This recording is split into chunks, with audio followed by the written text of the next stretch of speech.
devour an MP3 like it's part of the food chain and bounce the track out, then I call it the new wave. Ladies and gentlemen, welcome to the second show of Let's Talk RCW, where today I am joined by the man who calls the action right down the middle every time in the ring. I'm joined by Joey Tyrrell.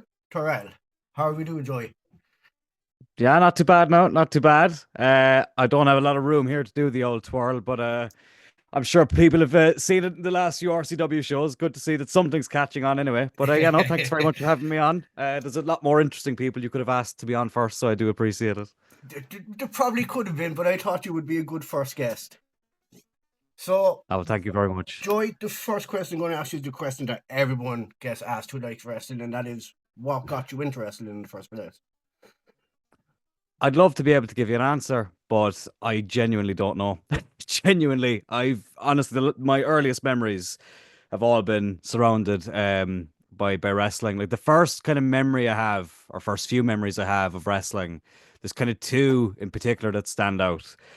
It's the first one would be playing SmackDown Shut Your Mouth growing up. That's kind of the first, like, if I have to like really think of earliest memories of wrestling, it's playing that game. And it's funny because I only hooked it up again the other day, and it's mad how just I hadn't played it in about at least 10 years. And I just think it still everything goes down to as one of the best games. Here comes the pain. Yeah. There was something about it. It was just, I'm the same. I'd go back to playing it. It's just, I think it's so much better than the 2K games at the moment. I think some of them are just absolute rubbish. Yeah, I think that the last few have been okay, but yeah, definitely there was a bit of a rough patch there for a while before. I think 2K22 was all right. And the last two have been all right as well. Yeah, right. So, Joey, a question for you, and that is, who that you have been in the ring with, ref in a match has just blown you away. Who did you never think you would be in the ring with, and you have been in the ring with?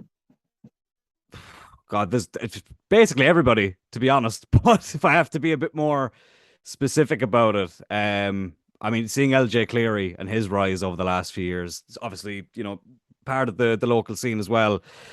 Like when he was on the last show, that match with Paul London, and I'll get on to Paul London as well in a second. Just seeing that reaction that LJ got, and I mean, the first time I would have seen him wrestle would have been, I think, in 2015 in Middleton, at the GA club in Middleton. And obviously at that stage, he wasn't the household name, even in Ireland, that he is now. And just seeing how much his star has rose since. Obviously, he's been in Japan and he's been basically in every independent promotion around Europe.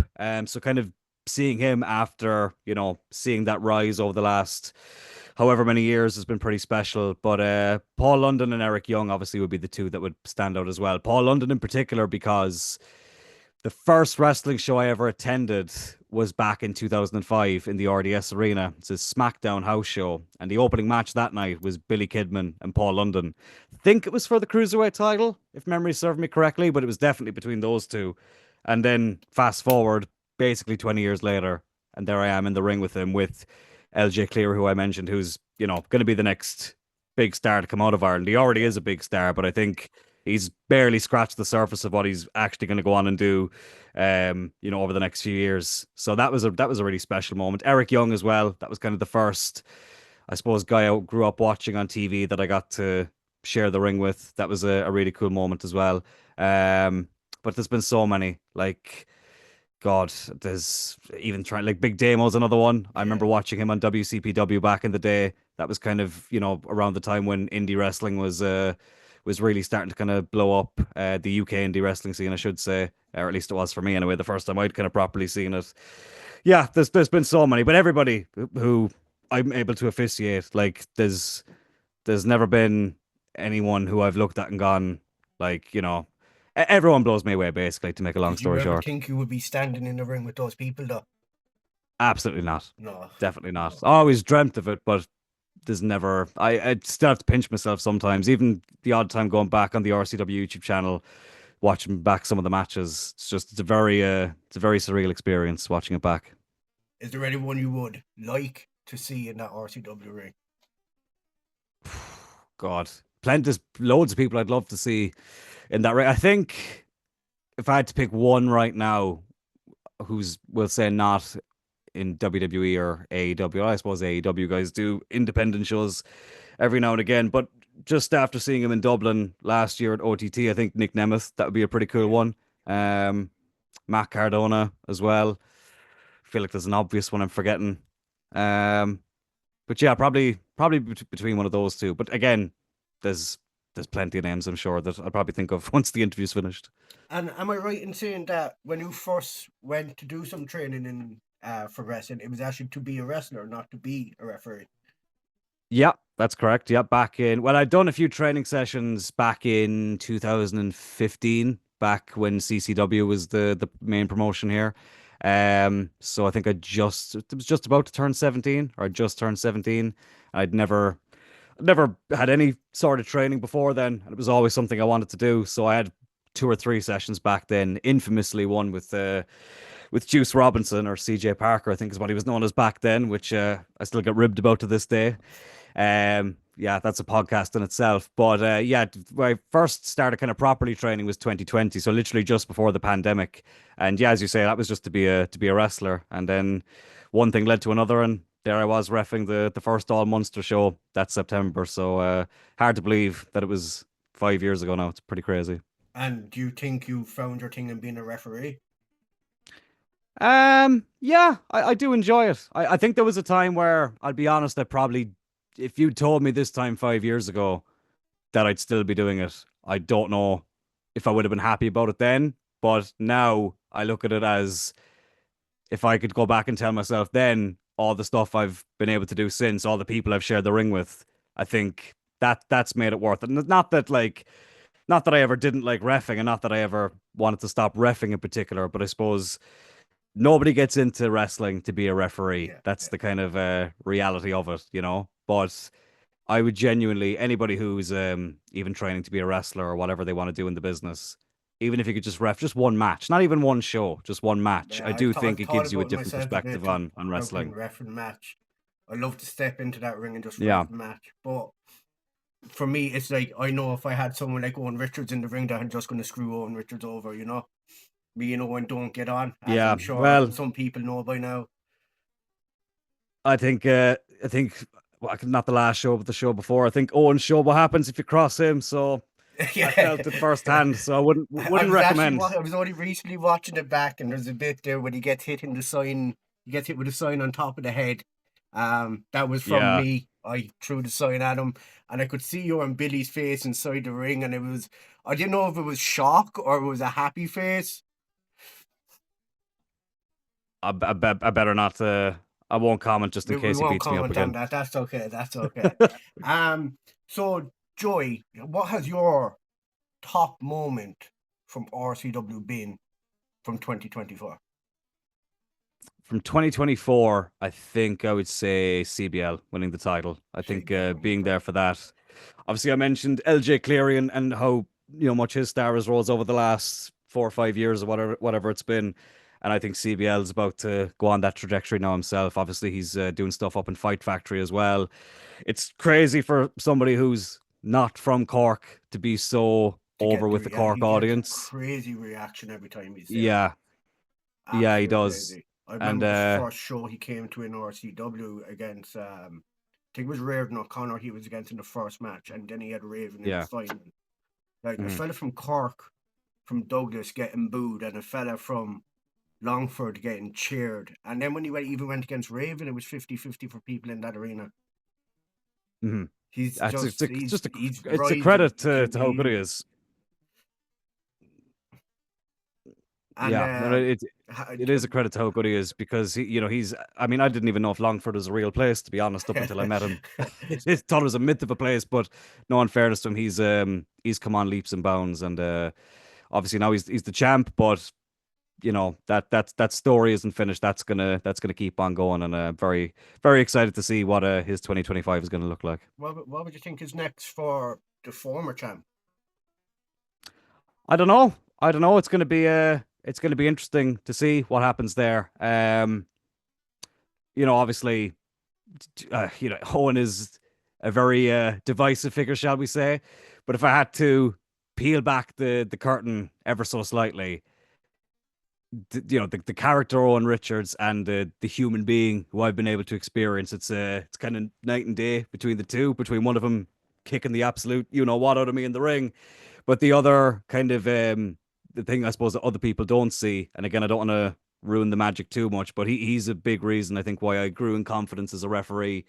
He's put a lot of trust in me for certain things that happen in main event matches, which he didn't have to put in me. He's obviously been he was the champ for however long he was the champ.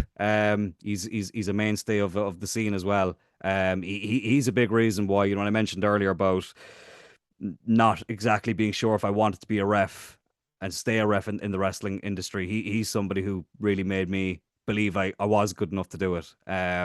So I don't know what's going to be next for him, but I hope that he can come back as soon as possible. I don't even know if we're going to see him on the next show. Really, I really don't know what his situation is at the moment. But with that said, I do hope that whatever's next for him is going to be exciting, and I'm sure it will be. So another person I'd like to ask about who has been on an absolute tear in 2024 is Raven Creed. Mm-hmm. Do you ever think we might see Raven hold that RCW world title? I don't see why not. I really don't. I think with Raven Creed, one thing I would say, not to put too much pressure on her, but to all the Irish fans, what I would say is enjoy her while she's around, because I think, we've seen a lot of Irish go over to WWE, and obviously I said LJ obviously being in Japan, and, I think whether it's WWE, AEW, TNA, whatever it is, I think it's only a matter of time before he gets snapped up. But I think she's somebody who has gone under the radar a little bit in terms of those types of conversations, but I would say enjoy her whilst she's around, and hopefully before she gets snapped up, she can have that title. I think that'd be pretty cool. I think a female winning the title would kind of, break new ground as well. And, she's someone who's been very helpful to a lot of people on the scene. So hopefully it can happen. But obviously, when it comes down to it, I'll call it right down the middle, despite the fact she terrifies me. And we had new tag team trios champion at the last show with Seshma Gallicini and Katie Harvey. Now, obviously you ref that match, but from what we've seen from More Money, More Problems, am I the only one who was shocked to see new tag team champions? Maybe there was a bit of there was a certain atmosphere after that match. A lot of people seemed to be quite surprised. I don't know. I think it was. I think it could have gone either way. Very, very little surprises me. I think I've been in it so long now that very little surprises me in the ring. But yeah, no, I think I'm interested to see the direction that goes, and I think the trios title is a very cool concept. But yeah, worthy champions either way, no matter who won that match. And it'll be interesting now to see how that goes.